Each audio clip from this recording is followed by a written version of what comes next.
আজি বৰ্তমান জনসাধাৰণে গম পাইছে যে যদি যোৱা সময়ত এই অঞ্চলত গড়েশ্বৰৰ বিষয়কৈ উন্নয়ন যদি হোৱা নাই, ইয়াৰ দায়িত্ব বিজেপি চৰকাৰৰ। যেহেতু ৰাজ্যত তেওঁলোকৰ চৰকাৰ, কেন্দ্ৰত তেওঁলোকৰ চৰকাৰ, কিমান ফাণ্ড আহে, কিমান ফাণ্ডলৈ কেলেংকাৰী হৈছে নাই হোৱা, কেনেদৰে পইচাবোৰ খৰচ হৈছে নে নাই হোৱা, ইয়াত গোটেই ইয়াৰ দায়িত্ব বিজেপি চৰকাৰ। স্থানীয় কাউন্সিলৰ আছে, কিন্তু এইটোতো বৰ্তমান মুখ্যমন্ত্ৰীয়ে চব নিজৰ হাতত ৰাখি থয়।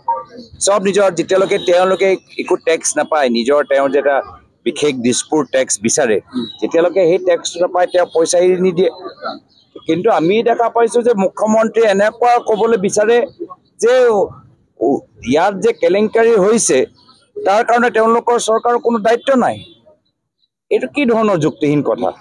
কেন্দ্ৰত তেওঁলোকৰ চৰকাৰ, অমিত শ্বাহ ডাঙৰীয়া চব চাই আছে, ৰাজ্যত তেওঁলোকৰ চৰকাৰ, মুখ্যমন্ত্ৰী নিজে আছে, আকৌ যদি কেলেংকাৰী হৈছে তেওঁৰ দায়িত্ব নহয়। এই ধৰণৰ যুক্তিহীন কথাবোৰ ৰাইজে ভাল পোৱা নাই। ৰাইজে গম পাই গৈছে যে কেলেংকাৰী যদি হৈছে ইয়াৰ লাভ বিজেপিও লৈছে, স্থানীয় UPPL চৰকাৰো লৈছে, আৰু সেইকাৰণে ৰাইজে এইবাৰ পৰিৱৰ্তন বিচাৰে। যি ধৰণৰ উন্নয়ন আগৰ তৰুণ গগৈদেৱৰ দিনত হৈছিল, এই ধৰণৰ পৰিস্থিতি পৰিৱেশ আকৌ কংগ্ৰেছৰ ফালৰ পৰা আশা কৰে।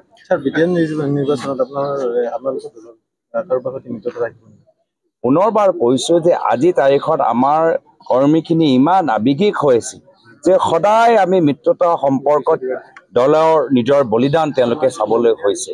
তো আমাৰ কৰ্মীসকল আমাৰ ওপৰত যথেষ্ট জোৰ দিছে যে এইবাৰ একদম 100% আমি আগবাঢ়ি যাব লাগে।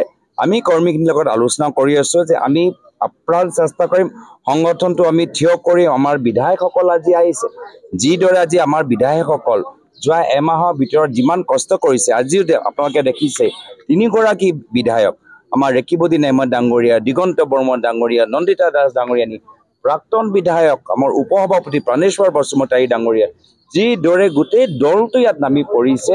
মই ভাবোঁ যে BTRত আমি এটা নতুন চেপ্টাৰ, এটা নতুন ইতিহাস সৃষ্টি কৰিবলৈ গৈ আছোঁ। তেওঁ নিজৰ বিফলতা লুকাবলৈ হ'লে এনেধৰণৰ প্ৰচাৰটো কৰিব লাগিব।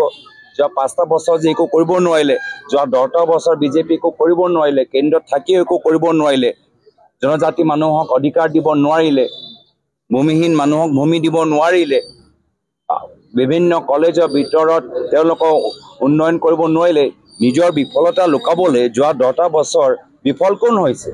বিফল বিজেপি হৈছে। ইয়াততো সলনি হৈছে কাউন্সিলৰ ভিতৰত, কিন্তু কেন্দ্ৰত আৰু ৰাজ্যতো তেওঁলোকৰহে চৰকাৰ। আটাইতকৈ বিফল যদি ইয়াত 4টা পাৰ্টি যদি আছে BTR নিৰ্বাচনী প্ৰচাৰত, BTR দেই, BTRটো আকৌ ক'লে ভুল হ'ব।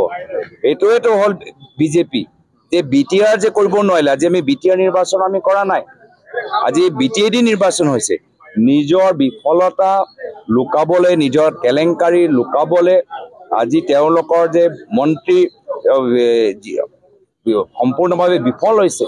নিজৰ বিফলতা লুকাবলৈ হ'লে, নিজৰ মাত্ৰ ক্ষমতা ধৰি ৰাখিবলৈ হ'লে আজি এনেধৰণৰ প্ৰচাৰ চলাই আছে। 2026 চনত অখিল গগৈয়ে কৈছে যে কংগ্ৰেছে অকলে চৰকাৰ গঠন কৰিব নোৱাৰে, যদিহে অন্য ৰাজনৈতিক দল।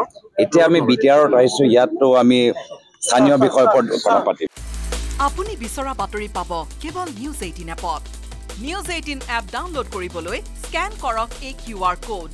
Google Play Storeতো পাব এই News 18 এপ।